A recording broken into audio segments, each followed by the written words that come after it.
สวัสดีครับท่านผู้ชมอยู่กับช่อง JPS ครับวันนี้เราจะมาพูดถึงอาวุธนะครับไอเทมของเทพเหมือนกับ EP ที่แล้วเช่นเคยนะครับยังไม่หมดเนาะเริ่มเลยนะครับเรือครับเรืออาโกครับเรือแห่งการประจนภัยของพวกอาโกครับหัวเรือลำนี้ทำมาจากไม้โอ๊กศักดิ์สิทธิ์ครับของอาร์ทีนาเนาะพูดได้ครับว่ามีอำนาจในการพยากรณ์นะครับอันนี้คือตำนานกรีกนะครับมีอำนาจในการพยากรณ์เตือนภัยให้คำแนะนำในการต่อสู้นะครับภัยพิบัติทางทะเลแต่ตอนสุดท้ายกลายเป็นอาวุธทำร้ายเจสันให้ถึงแก่ความตายนะครับท่านผู้ชมเนาะเรือแอลลิดาครับเรือหัวมังกรครับเป็นเรือวิเศษซึ่งเทพอีเจอร์เนี่ยประทานแก่พวกไวกิ้งครับอันนี้ตำนานไวกิ้งครับเรือฮิงโรนิ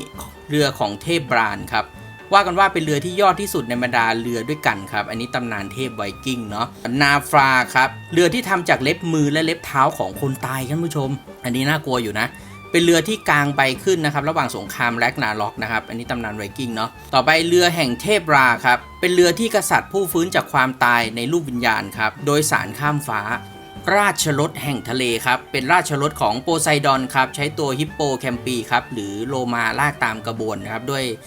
นางน้ำต่างๆนะครับแล้วก็พวกแบบเงือกอะไรแบบนี้ท่านผู้ชมเมอร์เมดอะไรเงี้ยเนาะราชรถของแฮริออสครับเทพแห่งแสงอาทิตย์นะครับลากด้วยม้ากำยำ9ตัวนะครับหายใจเป็นไฟทำหน้าที่ขับดวงอาทิตย์ข้ามฟ้าครับส่องแสงสว่างแก่โลกครับเห็นนะอันนี้คือตำนานกรีกนะครับมันกลายเป็นเรื่องเมื่อเฟติออสเนี่ยครับลูกชายของเฮลิออสลบเล้าขอให้ทำหน้าที่ครับเขาแบบเล่นราชรถโฉบราชรถด้วยความคึกขนองนะครับเมื่อโฉบใกล้แผ่นดินที่ทำให้ป่าลุกไหม้เยอะเลยครับเมื่อดึงบางเหียนสูงขึ้นทำให้โลกหนาวจนกลายเป็นน้ำแข็งซูดเห็นความเสียหายนะครับจึงกว้างสายฟ้าใส่เฟยทอนเนี่ยเลยตกลงมาตายครับ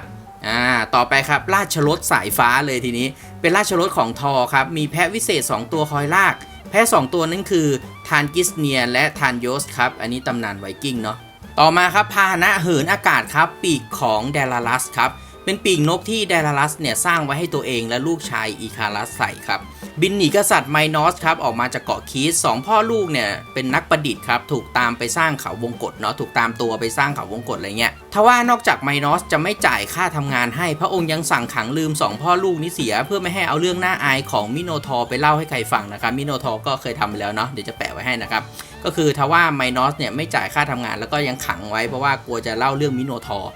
กะจะปิดกันไม่ให้แบบพูดไปซะหมดนะครับแต่ข้อร้ายนะครับปาซิฟายผู้ถูกบนสาปของโพไซดอนเนี่ยซึ่งตอนนั้นมนคงคายแล้วครับแอบมาปล่อยอาจจะด้วยความอับอายหรือเห็นว่าไม่ยุติธรรมแก่นักประดิษฐ์ทั้งสองซึ่งไม่เกี่ยวกับเรื่องนี้เลยก็เป็นไปได้นะครับหรืออะไรก็แล้วแต่ไม่รู้ปล่อยทำไมนะครับทว่าถึงจะได้รับอิสรภาพอย่างลับๆเนาะก็ไม่มีทางออกหนีจากเกาะครับเรือลำไหนจะไปรับไปส่งรับคอขาดอยู่แล้วครับท่านผู้ชมเดลารัสเนี่ยแทบหมดปัญญาครับระหว่างที่เขากำลังถอดถอนหายใจแบบเฮ้ยจะออกยังไงดีวะนะครับเดลารัสสังเกตเห็นนกนะครับบินมาไกลๆนึกได้ว่าหากบินได้ก็หนีออกจากเกาะได้คิดง่ายไหมท่านผู้ชมเห็นนกก็บินออกจากเกาะเหมือนนกสิอะไรแบบเนี้ยเขาที่ไปเก็บขนนกอินทรีนะครับที่อยู่แบบไม่ได้เยอะมากนะแล้วช่วยทำขี้ผึ้งติดแบบติดปีกเข้ากับไหล่ท่านผู้ชมแบบเด็กๆปรากฏว่าไม่ใช่การได้จริงครับเดลารัสเนี่ยจึงพาอีคารัสเนี่ยบินข้ามทะเลอิตาลีเป็นปลายทางนะครับท่านผู้ชมทั้งพ่อลูกก็บินกันไปมาอย่างปลอดภัยจนกระทั่งอีคารัสเนี่ยเกิดพยองครับบินสูงจนใกล้ดวงอาทิตย์เดลารัสเนี่ยพยายามเตือนว่าปีกทำจากขนนกยึดด้วยขี้ผึ้งถ้ามันโดนแดดร้อนขี้ผึ้งละลายขนนกก็หลุดสิใช่ไหมแต่อีคารัสไม่เชื่อหลุดอะไรไม่มีทางนะครับเขาบินสูงขึ้นเรื่อยๆในที่สุดขนนกค่อยๆล่วงหลุดจากปีกประดิษฐ์ครับและปีกก็หลุดจากไหล่อีคารัสเนี่ยล่วงจากฟ้านะครับตกทะเลตายครับเดลารัสดินไปถึงอิตาลีด้วยความเศร้าสลดครับตั้งแต่นั้นมาปีกของเดลารัสและอีคารัสเนี่ยก็กลายเป็นตำนานการบินรุ่นแรกของโลกเลยครับผมต่อมาครับสมบัติครับจริงๆอันนี้ถูกสร้างเป็นภาพยนตร์ด้วยนะครับขนแกะทองคำครับเป็นสมบัติที่เจสันและพวกลูกเรืออาโกเนี่ยต้องตามหาครับไม่แน่ใจว่ามีคุณสมบัติอะไรครับใครรู้ก็ได้โปรดกรุณาคอมเมนต์บอกผมหน่อยนะครับผมไม่ชัวร์นะครับ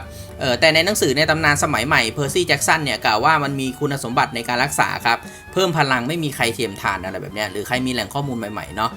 ต่อมาครับเครื่องรางครับหีบแพนดอร่าครับเป็นสิ่งประดิษฐ์ของเฮฟเฟสตัสครับหีบนี้ปิดสนิทบรรจุสิ่งชั่วร้ายเอาไว้ทั้งหลายของมนุษย์นะครับแพนดอร่าเนี่ยเป็นมนุษย์คนหญิงคนแรกนะครับที่เทวดาใส่ความสอดรู้สอดเห็นเข้ามาให้อดความสงสัยไว้ไม่ได้ก็เลยเปิดดูครับทำให้สิ่งชั่วร้าย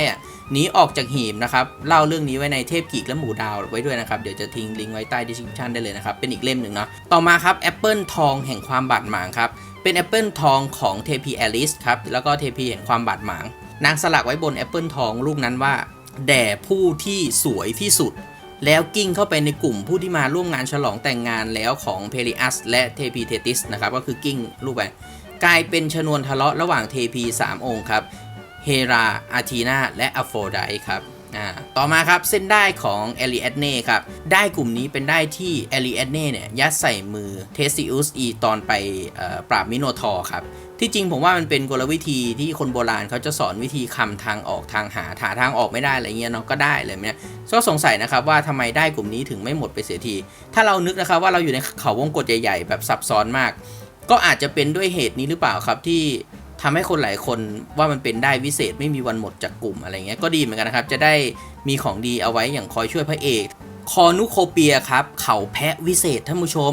เขาแห่งความอุดมสมบูรณ์นะครับเป็นเขาของนางแพะอัลมิวเทียครับนางแพะที่ซูดดูดนมเลี้ยงชีวิตมาจนโตแหละครับดังนั้นเมื่อนางแพะตายซูดก็เก็บเขาของแพะไว้เป็นที่ระลึกครับเสกให้มันศักดิ์สิทธิ์ผมไม่แน่ใจนักนะครับว่าซูดเนี่ยเขาเก็บไว้ข้างเดียวหรือว่า2ข้างแต่ในตำนานเนี่ยมักกล่าวว่ามันมีข้างเดียวนะครับท่านผู้ชมในแหล่งข้อมูลไหนมีบอก2ข้างก็บอกไว้ด้วยนะครับเม้นไว้ได้เลยเนาะข่าวข้างนี้เมื่อยกเทน้ำนะครับจะมีน้ำอมฤตเนกตาและอัมโบเซียรวมทั้งน้ำผลไม้ไหลออกมาแบบไม่มีวันหมดเลยท่านผู้ชมต่อมาครับเกลียบเนียครับโซ่วิเศษใช้ล่ามหมาป่าแฟนเลียซึ่งดุที่สุดในโลกนะครับเป็นโซ่บางและเบาเหมือนไหมทำจากของวิเศษ6อย่างนะครับแต่ในบางเวอร์ชันก็เป็นริบบิ้นครับอันนี้ตำนานเทพไวกิ้งเนาะต่อมาครับเฮลสกอร์ครับรองเท้าแห่งนรกเอาไว้ใส่ให้แก่คนตายครับเพื่อทำให้เดินทางไปถึงวอลฮอลได้ตำนานเทพไวกิ้งครับต่อมาครับลิสยาฟบัลลังก์ทิพย์แห่งโอดินครับที่ตั้งยังวังเทพเป็นบัลลังก์ที่ทำให้เห็นทุกสิ่งทุกอย่างครับอันนี้ก็ตำนานของเทพไวกิ้งเนาะพาลาเดียมครับพาลาเดียมรูปไม้สลักที่ตกจากฟ้าครับนานเท่าที่มันจะสถิตในทรอยเมืองแห่งนี้จะไม่มีวันแพ้สงครามครับอันนี้ตำนานกรีกครับเป็นรูปไม้สลักที่ตกจากฟ้าเนาะต่อมาครับกระจกปล่อยควันกระจกที่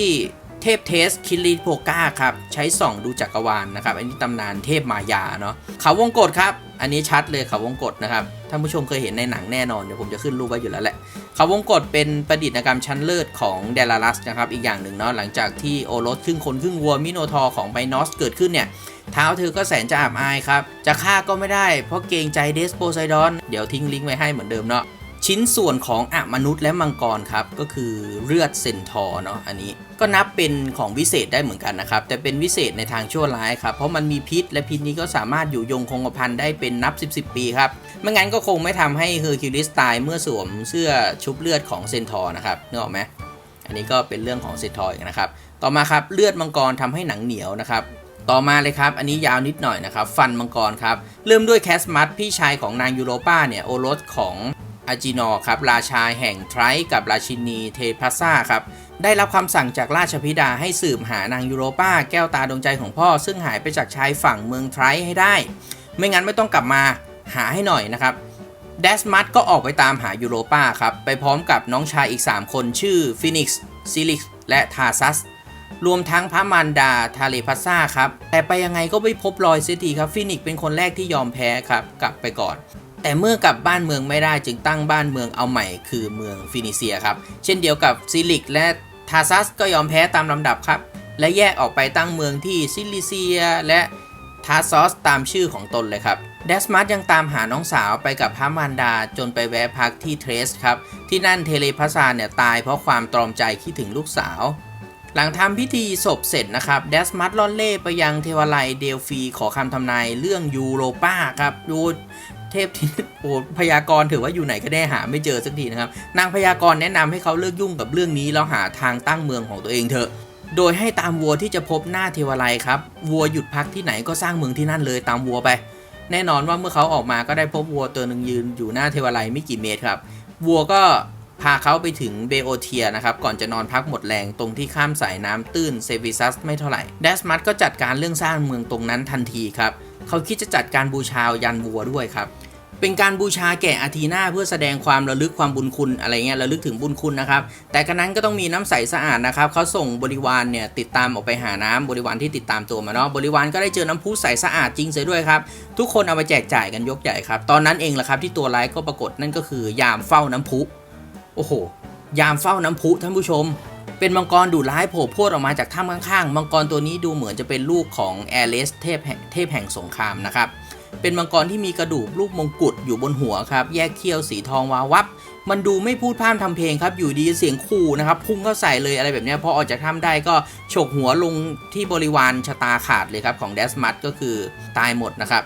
เดสมัสอยู่ไม่นานครับออกตามหาบริวารในที่สุดก็มาจะเอกเข้ากับมังกรชนิดประจันหน้าเลยครับสองฝ่ายต่อสู้กันอย่างดุเดือดในที่สุดเขาแทงมังกรตัวนั้นครับแล้วเดสมัสก็จัดการทำบูชายันวัวให้อาทีนาตรงนั้นด้วยครับเทวีพอใจมากสั่งให้เดสมัสถอนฟันมังกรสิถอนฟันเลย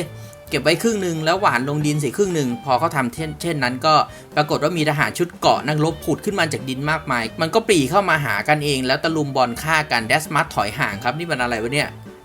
แล้วไงต่อในที่สุดทหารในชุดเกราะก็สู้กันจนตายหมดเหลือเพียง5คนครับพวกนี้เรียกกันว่าสปาโตอิหรือคนที่ปลูกขึ้นมาครับทั้ง5ยอมเป็นประชาชนลำดับแรกของเดสมัสครับช่วยเขาสร้างเมืองเดสเมียขึ้นแต่ต่อมาไม่กี่ปีก็เปลี่ยนเป็นชื่อเมืองทีฟครับตามเมืองทีฟของอียิปต์ที่พระบิดาอาจีนอนเนี่ยของเขาเคยตั้งขึ้นในอดีตครับอย่างไรก็ตามเทพสงครามแอเลสเนี่ยผูกพยาบาทที่เดสมัสฆ่าลูกมังกรจึงลงโทษด้วยการส่งเขาไปเป็นทาสถึง8ปีครับเดสมัสทำภารกิจต่างๆจนแอเลสพอใจครับนอกจากจะยกโทษให้ยังยกลูกสาวให้ด้วยนะครับฮาร์โมเนียให้แต่งงานอะไรแบบเนี้ยก็คือยกฮาร์โมเนียให้แต่งงานนับเป็นงานแต่งงานที่ใหญ่ที่สุดเลยครับเจ้าสาวได้ของขวัญวิเศษเป็นสร้อยฮาร์โมเนียครับซึ่งเฮฟเฟสตัสเนี่ยทำให้สร้อยวิเศษเนี่ยก็คือสวมแล้วก็ดูอ่อนวัยอ่อนเยาว์นะท่านผู้ชมนะครับฮาร์โมเนียให้กำเนิดลูกแก่เดสมัสถึง5คนครับออโตโนอี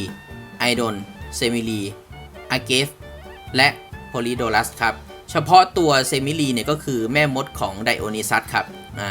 ทว่าเวลาผ่านไปคำสาปของมังกรยังคงอยู่กับเดสมัสและไม่ได้อยู่กับเดสมัสอย่างเดียวครับท่านผู้ชมคือ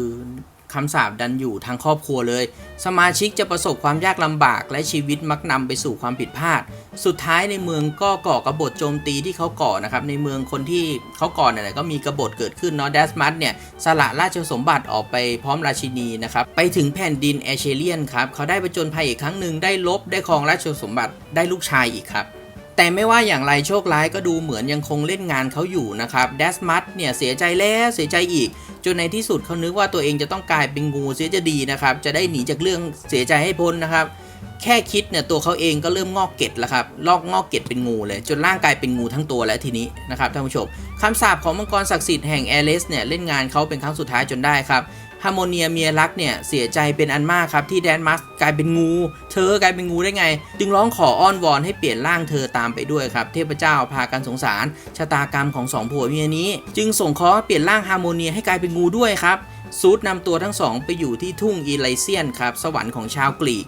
ซึ่งบรรดาผู้คนที่เป็นที่รักของเทพเจ้าจะไปอยู่กันที่นั่นเมื่อตายแล้วอะไรแบบนี้นะครับเดสมัสนอกจากจะเป็นเจ้าตำรับอภิมหาฟันมังกรแล้วเขายังมีชื่อเสียงอีกอย่างหนึ่งก็คือการเป็นผู้แนะนำการเขียนและนำอักษรไปให้ชาวกรีซครับอักษรยืมมาจากพวกฟีนิเซียนครับและจากกรีซ